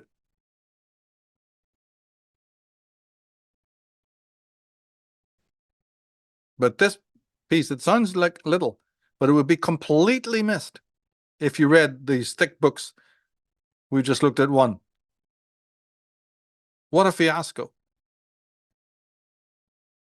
It turns out that the child's first impression of the masculine is coming through the mother. Just like everything else. And if that mother is a terrible mother, a mother who birthed the child because she wants to find out what it's like being a mother, but has no concern about the child's individual nature. And in fact, turns out that, really, after the child's identity, after a few months, few years, is starting to show, I wish they were dead. And sometimes, as we see in the headlines right now, yeah, they are dead. Yeah, quite They turn up literally. dead. Yeah. We're talking here about, what's her name, Lindsay Clancy. Yeah. Clancy. Yeah, exactly. Now look at the fiasco all around her to try and exonerate her. Yeah. Evil can never be called evil in our world, as Ayn Rand said. Evil the moral infraction is not something that even exists. We're incapable of measuring moral turpitude today. Compulsively. And that's a whole other podcast as to why that is. But it boils down to a very simple fact. This woman never cared about any of her children for themselves as individuals. She cared only about her own experience of being a mother. That was what was of importance. That's why she got married. That's why she went through it, because all her mates had done it. And she wanted to do it. And she did it 3 times. And then when the identity of the child becomes a burden and they're running around on their own, right, autonomously, you just feel completely overwhelmed and out of control. They won't obey my will. I didn't bargain for any of this. There's something interesting about what happened in her case. I don't know if you know about this, but one of the details that came out about what happened when she actually murdered those kids was she heard a voice in her head telling her that if she does this, she'll be able to be free, something or other, but it was a male voice. Yeah. It was a Yeah, male voice. I I'm just find sure that she has a interesting. female lawyer that told her to say that. I don't Well, I believe in just it. think it's interesting when we think about this animus possession, or how the animus can go awry in a woman, and the Oh, yeah. dreams and nightmares we can have. It could even be maybe even a daydream, in a sense, where the masculine voice is speaking forth. In any case, I just found that fascinating, given what you've been speaking about in this episode. I wouldn't give Yes. it an escape card. It's not a get out of jail free card, so to speak. Ah, But but it is. oh, I In suppose a she might. certain She's trying to sense, it use it. is. Yeah, yeah, Yeah. yeah. In the longer term, Mm, when it comes to the dynamics of guilt in a person's heart mm, and the difference between guilt and shame, when you really break it down to the microcosmic level, mm, it is. It's mm, exactly that. mm, Yeah. But I don't think it occurred in this case. When these criminals get hold of a female lawyer, mm, there's a whole battery of different ways that they will try to build up a case. And I think that's what this is. mm. It was a first go round to say that you're hearing voices. It's very, very classic. When you know these court cases, this is a very, very, very standardized classic way to exonerate, your client. And you talk about voices. Mm. Yeah. And the fact that it was male just is a little bit more pep. because we know there's armies of feminists who will immediately pick up on that. Yeah. No, I think the woman was evil, morally evil. That's what my first port of call is. Mm-hmm. That we have many evil people running around, and they're quite capable of breeding. But troubles come when then they are unable to control the autonomy of an individual child becomes an individual. And this is when they start to get stressed out. And then, yes, out of this stress, they go to the doctor and take some psychotic pills or the cocktail that you're offering. Now that does become a problem, and that can definitely exacerbate mental issues. But I think that underlying it always is this moral turpitude. But see, our society doesn't address any of that. Yeah. So I'm not discounting the medication and all of that. Oh, if you're on 13 kinds of medication like she was, you're not going to be in your own mind. You will suffer deeply because of that. But I'm always seeing things from the psychological, my preference there would be that this is just an evil woman who couldn't handle the individuality of her children, and believing that they ate of her body, came out of her body, they belong to her. We see the same thing today with women who want to abort children that are, right up to the last minute. Oh, it's all connected. It's all connected to their sense of rights, so-called rights, right? Just again, this quest for supremacy. Nobody can tell me what to do with any part of my mind or my body, but they won't award those the same rights to anybody else. Exactly. They're exclusive. Yeah. This is showing the concealed tyranny, that it's not about equality, it is about supremacy. And I think that one has to be clearly understood. I wanted to also make a comment just on the title of this episode, Daughters of Medusa. Now, I mean, this is just interesting to me because it's been coming up a lot. I've been asked to research the Medusa archetype over the last few weeks. And so I've been looking at it from an astrological perspective because sure enough, there's an asteroid named Medusa. And as this is even happening with this Lindsay Clancy case, we're actually having a Medusa and Taurus opposite asteroid Karma and Scorpio. And I'm just finding it quite interesting because from what I can tell so far of studying what Medusa is, and this is still ongoing research, but it does seem that at least from the asteroid perspective, it is this part that is so bestial and so monstrous that it exists within each of us, and it's something that causes paralysis, petrification, but it also hates life. Like, if you even think of the myth, she, all these heroes tried to defeat her, and she petrified each of them. And it's just been on my mind a lot about how important this archetype is for us to be dealing with on an internal level, especially as women, because this is, I think, directly linked to this desire to want to destroy masculinity, to suppress masculinity, to subvert masculinity, otherwise known as the individuation process and the right to becoming a self.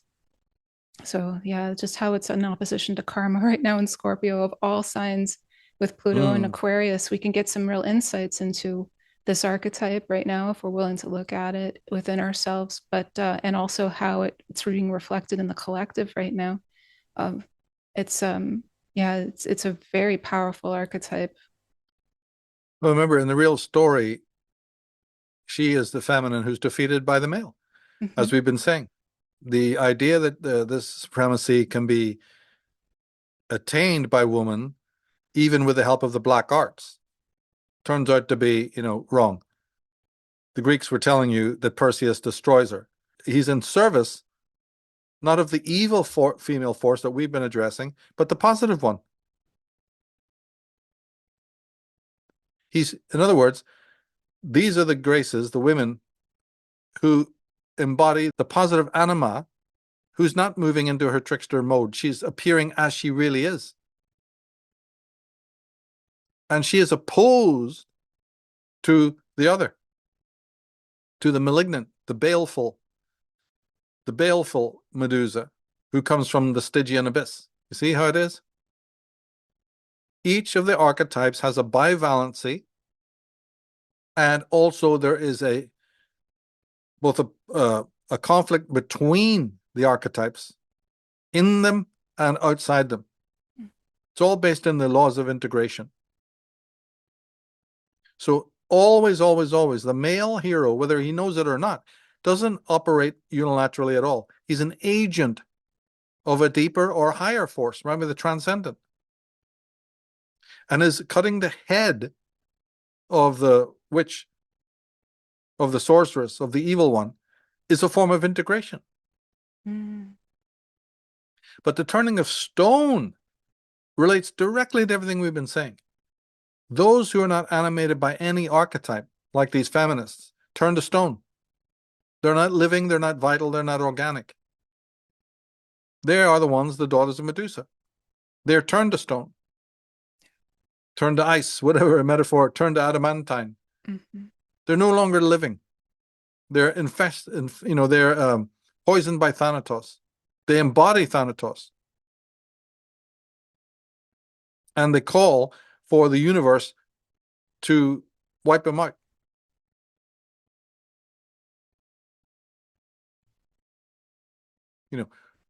We start with knowledge. We can't go after them all, but we can make a start. We can start to become knowledgeable of what this is all about, of how great secrets and great knowledge is being twisted to serve evil. Evil cannot create anything wholesome of itself. It can only disfigure that which good men have created. So this is what you see has been happening. We just looked at one book here, but this is indicative of all of it. All deconstructionism, all this materialism is disfigurement of earlier philosophers' works, or even contemporary philosophers. Plagiarized, mangled. But you have to know where to look to find it. The origins. Marxism is nothing but disfigured Hegelianism. And on and on. I could give you millions of examples of this. It's just unbelievable what's been done with the tradition. And that means that where's our gatekeepers? Where are the people who are meant to preserve it? See, they're not around. We do have instances of it, but it wasn't robust enough. In each country, you do have people who try to push back. And I try to mention them in my work as much as possible. Those who are, members of Unslaved know we do that religiously. But they're not known to the average person, really. Who were the great champions of truth in all these different fields.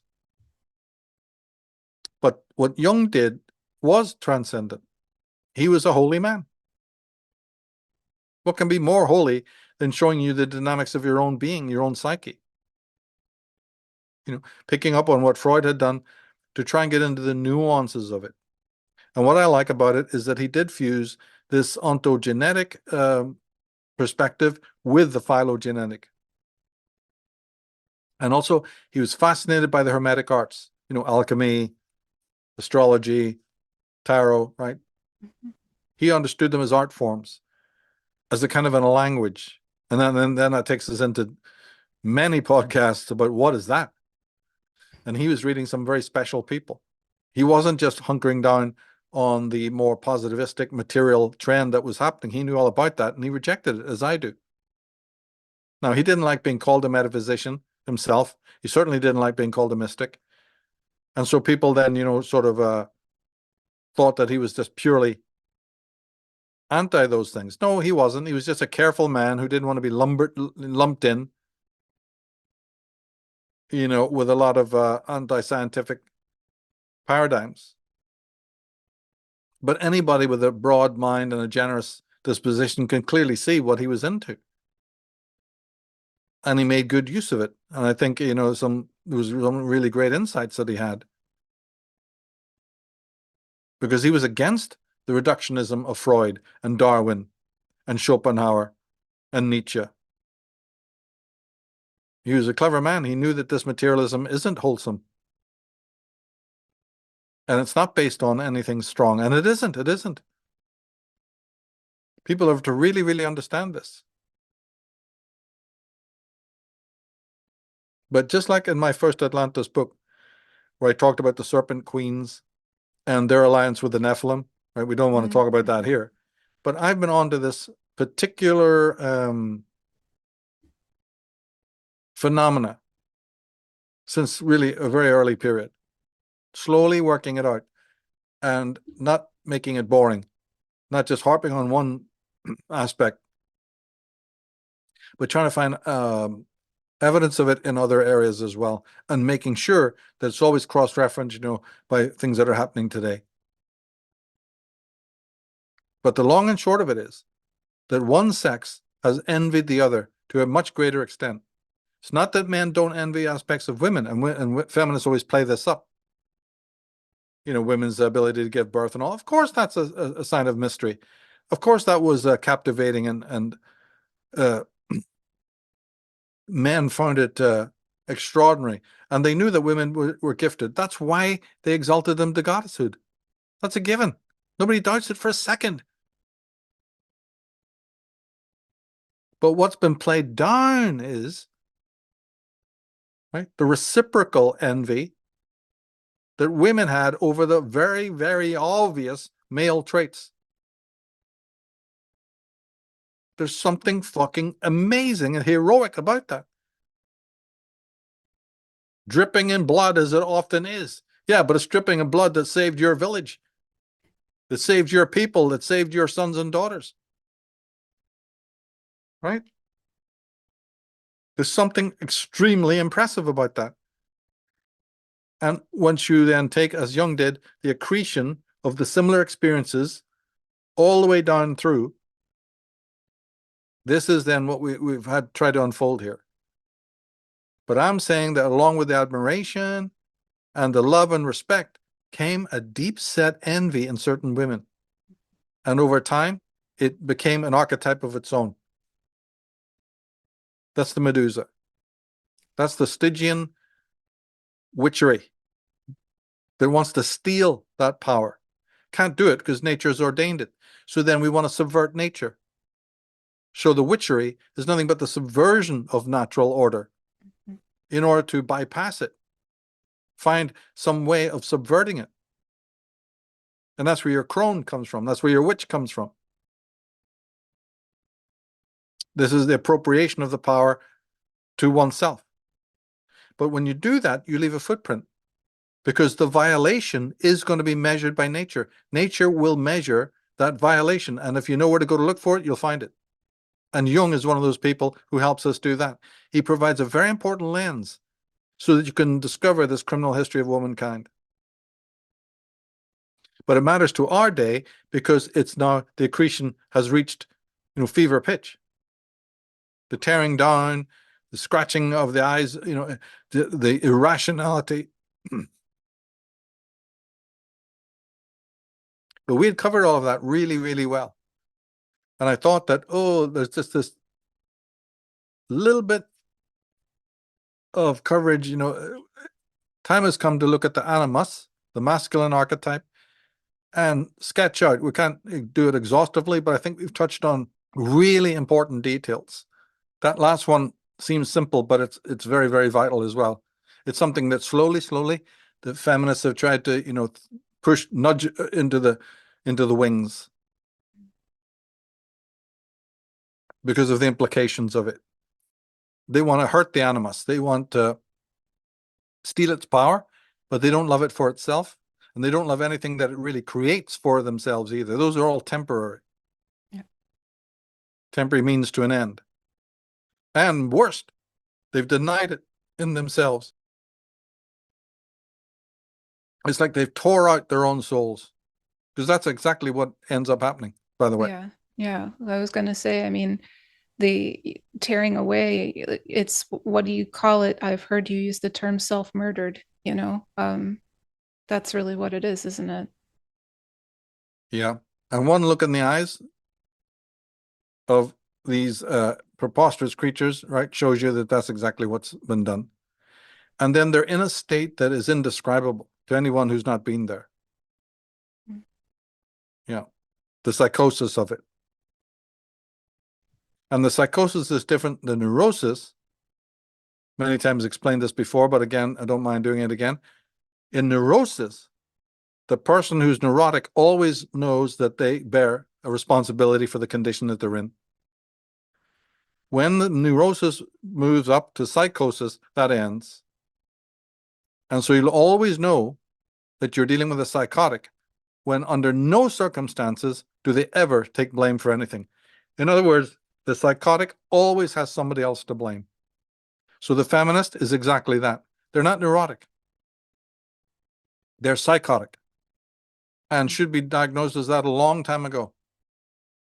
But again, that's another one, since a lot of the people in it are psychologists, but they haven't spotted their own psychosis. This is what you're dealing with.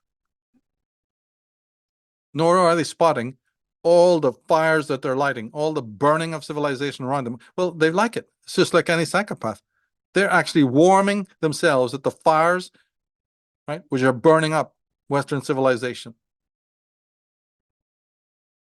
These are the orcs. It's that bad. And it takes a certain amount of patience and understanding and objectivity, you know, to try and deal with it. But I feel that you can, because they've left a footprint. And they're cold. They're empty, because when the archetypes are not working, these are the very, like Jung said, the DNA of the psyche. This is where your psyche is meant to be rooted, right, in very fertile soil of the collective unconscious. And a whole other process of individuation and differentiation, right, and non-conformity is meant to be occurring in the healthy soul as it moves towards finding its own idiosyncratic expression, you know, ideographically, not nomothetic. What we're seeing around us is all nomothetic. It's everybody copying everybody else, willfully and even violently immersing themselves in the collective hive in order to escape selfhood. There's great violence involved in the crowd, great violence in a person's need to immerse themselves away in it, you know, to get away from the self. Yet the crowd then calls itself the most non-violent thing and protests for universal peace and harmony. Its very essence is violence, but it's not spotted as they wave their placards for universal peace. What nonsense. You couldn't think of anything more paradoxical, but this is the delusion of the mind. Patrick McGowan pointed it all out in The Prisoner in 1965, showed you every single conceivable detail of it. Nobody paid any attention. But that vapidness, that vacancy, you know, finally that will devour. So the Medusa eats her own. Mm-hmm. You can only go so far before either mental or physical, you know, breakdown occurs. Unfortunately, these people, when they know that it's like a Klingon, when they know they're going down, they want to pull as many people down with them. So there's a buried optimism in all the things we're talking about, because I think they're going down. We just got to get the fuck out of the way. Don't let these people drag us down, as they themselves are imploding. But that doesn't mean be passive and sit back, you know, and eat your candy apples and watch your Netflix oblivious to what's going on. No, pay deep attention to what's going on, because it's your own sons and daughters who are being infected by this. It's your own neighbors. There's not going to be the luxury, you know, on this ship of fools of being able to go it alone.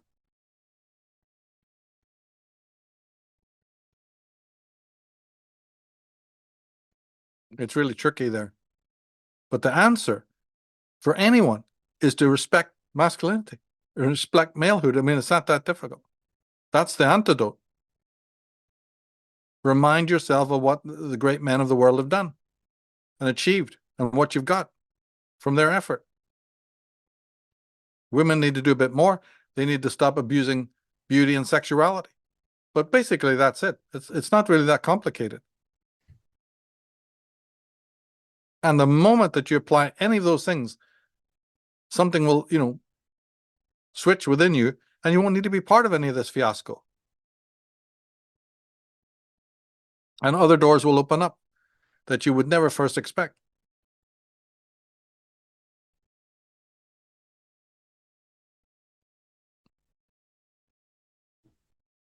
But yeah, thanks again for this opportunity to share these things on the animus.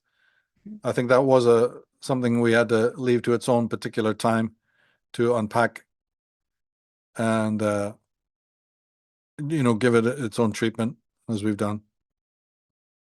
Yeah, agreed. I really appreciate this episode. More information to add to this encyclopedia that's being compiled here for everyone who's watching, and also for myself. I'm learning quite a lot. And I just want to thank you once again, Michael, and thank everyone else who's watching. We'll be back again. Unless there was something else, I just want to check. Michael, you're good? Yeah. Yeah, no, everything's really good. Thank you. Okay, great. All right. Thanks, everyone. We'll see you again. And with that, we bring this episode of The Dark Side of the Female Psyche to a close. There's still more to come in this series, so make sure you're subscribed to Willfully Evolving Woman here on YouTube and turn on your notifications so that you'll know when the next episode is ready. More social media accounts may be added in due time, so if that interests you, bookmark willfullyevolvingwoman.com and be sure to check back periodically. If you would like to follow Michael and learn more from him, you can find his works through the following channels: dragonmother.org, femalepsychology.org, and of course, michaeltsarion.com. And if you're interested in Michael's premium presentations and the Unslaved podcast, you can find those by becoming a member at unslaved.com or unslaved.substack.com. I'm Sarah DeHaven, and on behalf of Michael and myself, thank you for being here, and thank you for listening. See you in the next episode.